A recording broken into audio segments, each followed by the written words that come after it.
you have to hang up the phone and think, I did well there. So you want to get some good information on the table, but make them want to come to the table for more. Don't give them all your information. Let them guess a little bit. Be a little mysterious. Be a little fun and playful. But if you take that half hour, Demon, you might get into your past relationship histories.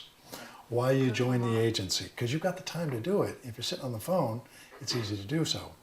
If you live in Connecticut and you live in Manhattan and it's an hour drive, you're going to talk longer than you would if you're across town. So still keep it brief, keep it short as best you can. But get in, build up some rapport, set the date, get off the phone. The goal is to make the girl excited to go on the date. And if you could do that in 5 minutes, great. But if you're going to be a little nervous on the phone before and you're going to use the first couple minutes for small talk, you have to really spend like a little more time, I think, because she should hang up being like, wow, I really want to meet this guy. Not, oh, I have a date, I kind of don't want to go, I don't know. So you have to keep that excitement up. If you want to tell them all about yourself, it's going to kind of bore a lady, or she might think we're a braggart, and it might tempt her not to keep the date or to push it for a better offer. I have to bury them because I'm an interrogator by a living, and so are you guys. We need to ask questions. We want to put it all on the table, flip it over, massage it, dissect it, and then decide what we want to do with it. We have to slow play it, especially just for the first date. The first date, we should walk away keeping some bullets in our gun and not making the women completely come clean with their whole background. And vice versa. We don't want to have to tell them all about our past relationship histories.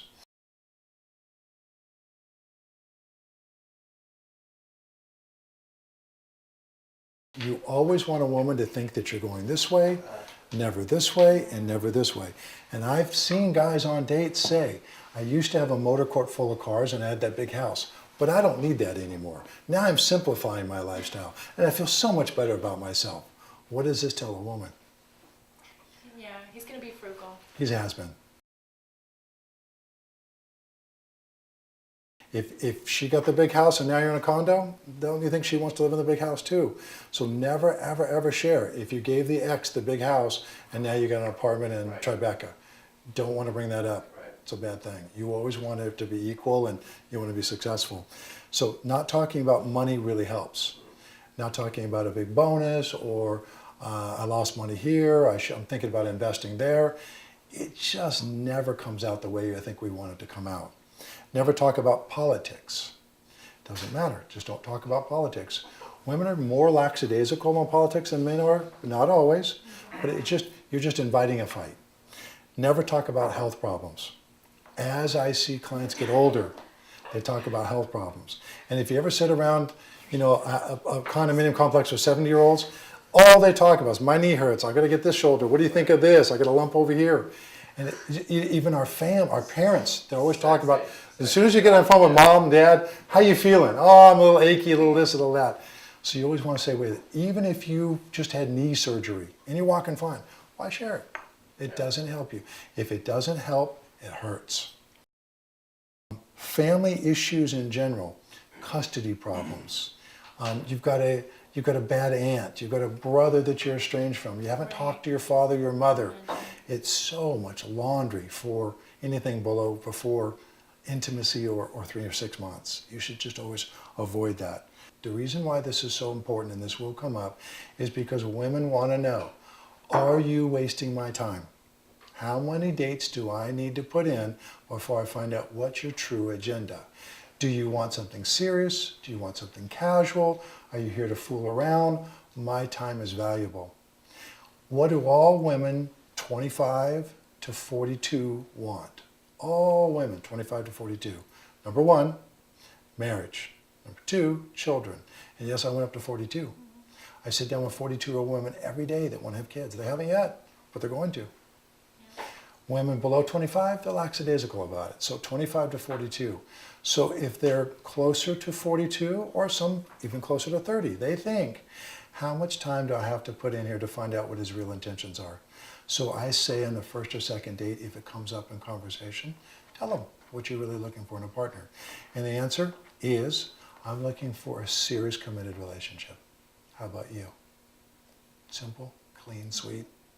Tells them, diffuses them, then they move on. Okay, how about you? She says, I'm looking for the same. So all you had to say. Anything more than that, she loses. Is he really serious? Does he want that? The second most important question is, what happened in your last partnership? What happened in your last relationship? Every girl's going to ask you this. Antennas come back up. What you say can and will be used against you. So how do we answer this? What happened in your last relationship? It can only be 2 sentences long, short, precise, and it's got to paint her in the best light and you in the best light. I had a great relationship. It didn't work out because I wanted to relocate. She didn't. Simple. I had a great relationship. She didn't want kids. I did. If you didn't want kids and she did, you wouldn't want to mention that. I had a great relationship, but she got on Prozac, and I think that she's suffering from depression. Every day I hear that in conversation. Twice today, I ask the guys, what happened in your last relationship? She was, what's the favorite word? Bipolar. Bipolar. Stephen, what would you say if a girl said to you, so what happened in your last relationship? She died 4 months ago, but we weren't still seeing each other, but it was a little up and down, Okay. off and on at the end. You can't, this story, you can't bring that up until like 10 years from now in It- your relationship, But I it, think. it depends. What did she pass from? She committed suicide. Okay, so you wouldn't say that. So, Because then she thinks, And was it worse, because you I didn't marry still- her?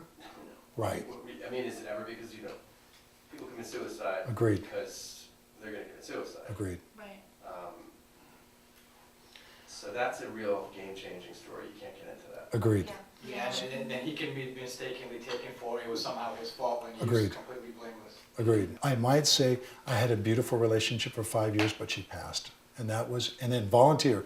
And What did she die from? that's going to happen, but I think women are going to be a little more sensitive than that. Okay. So I had a beautiful relationship for 5 years. That says I'm a commitment-minded guy, and I lasted 5 years. Right. But she passed. Now I'm thinking, as a woman, was it yesterday, 10 years ago? Right. Is So she you over volunteer. Is she over her? It ended a year. Well, she passed a year ago. She passed a year ago. Right. That's fine.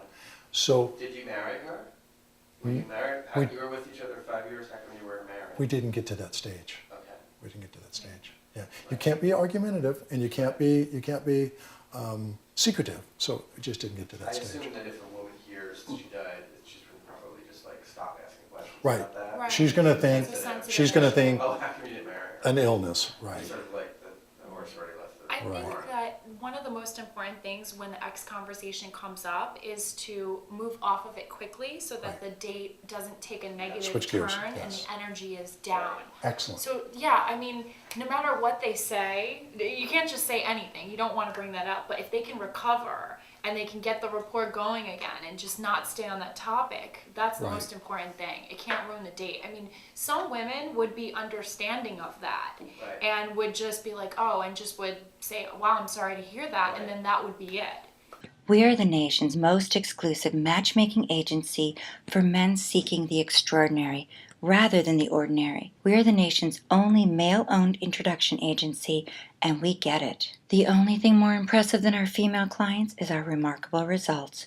Join the thousands of gentlemen that have chosen us to add excitement to their love lives and view hundreds of our stunning women online right now. Call or email us to arrange a private consultation, and we'll discuss in detail exactly what you're looking for in the perfect partner, and then we'll make it happen. Our matchmaking agency is the ultimate search engine for the discriminating man. One stunning introduction after another.